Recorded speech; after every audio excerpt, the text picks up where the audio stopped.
Baruch atah Adonai Eloheinu melech haolam she'akol niya bidvaro. Hace años que en Venezuela leía los escritos de Andrés Oppenheimer. Escribe extraordinariamente bien, un hombre muy lúcido, muy conocedor de la política mundial realmente, pero especializado desde luego en la América Latina, y uno de sus puntos de interés era Venezuela, y viviendo en Venezuela desde luego me interesaba mucho para escuchar cómo se ve Venezuela desde afuera. Tuve el privilegio de conocerlo personalmente y quedé más impresionado aún. Además, me regaló un libro, Basta de Historia se llama el libro creo, y me lo leí, un libro de 400 páginas, pero un libro encantador, donde demuestra el alcance de sus viajes, sus estudios, las entrevistas que hace con personas en diferentes partes de la América Latina. Y uno de los puntos con los cuales empieza en realidad es el siguiente. Dice, en la América Latina estamos un poco obsesionados con la historia, con los personajes históricos, con los desfiles. Cuenta, por ejemplo, como los restos de Bolívar fueron exhumados para investigarlos, pero no es el único lugar. En otros países latinoamericanos recogen las cenizas de sus libertadores de un lugar a otro, casi como viviendo en el pasado. Y recuerdo en una oportunidad escuché al presidente Shimon Peres.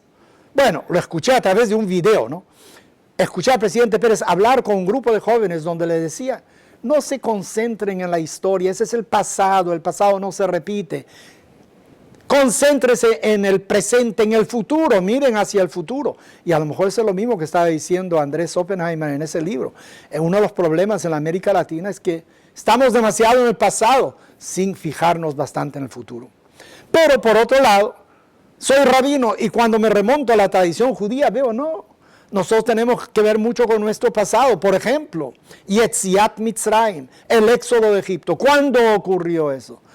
3.500 años atrás. Bueno, dice la Torá, cada día tienes que recordar el día que saliste de Egipto. Y quién no sabe, en la Haggadah, cuando estamos alrededor de la mesa del Seder, no decimos Hayav Adam Lirot et Atzmo, que iluhu yatzá mitzrayim. Cada uno tiene que pensar tal como si él mismo hubiera salido de Egipto. O sea, la cena de Pesach no es tan solo un momento histórico de 3.500 años atrás. No, es algo actual. Uno tiene que pensar que uno está saliendo en este momento de Egipto. ¿Cuál es entonces la visión judía acerca de la historia? Yo creo que no es tan importante el evento en sí, el momento histórico cuando salió el pueblo judío de Egipto, sino su consecuencia, la importancia de eso. Porque ese es un evento que resuena hasta el día de hoy.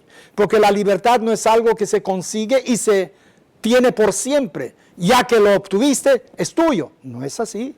Cada día hay que renovar esa libertad. Cada día hay aquellos quienes acechan, quienes quieren quitarnos las libertades. Y hoy en día, especialmente con el mundo se ha complicado, con internet, con muchas cosas, hay diversas maneras de callar las bocas. Y uno ve en diferentes naciones, en diferentes estados, que son autoritarios, como tratan de limitar la libertad de expresión. O sea que la visión judía, la visión religiosa de la historia judía, no es algo que ocurre en cierto momento del tiempo. O sea, hace 3.500 años ocurrió eso, después ocurrió eso, después. No, yo tengo que ver la historia panorámica como si estuviera sucediendo todo en este mismo momento. Yo tengo que vivir el momento de la revelación en el monte Sinaí como si estuviera ocurriendo en este momento, como si estuviera escuchando la palabra de Dios. No es algo que ocurrió miles de años atrás, porque es vigente para mí también. Recuerdo de que mi finado maestro, Harav Soloveitchik, solía decir, él es un hombre solitario, no tiene muchos amigos. ¿Sabe cuáles son sus amigos?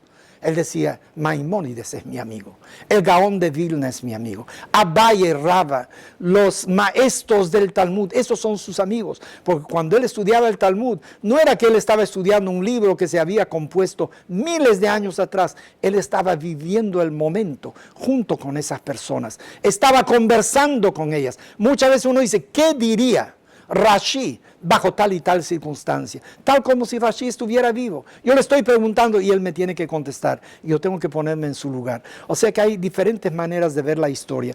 A lo mejor el problema latinoamericano es que se ve la historia de un punto de vista diferente. Pero para el pueblo judío la historia es algo que se revela a todo momento. Y lo que ocurrió hace 3000 años está ocurriendo en este momento también. Piensa en tu vida. No hay momentos que han realmente calificado, diseñado tu vida y la estás reviviendo como si fuera hoy en día. Recuerda de que especialmente con hijos, con los miembros de tu familia, hay circunstancias que te hacen revivir aquellos momentos como si estuvieran ocurriendo en este momento.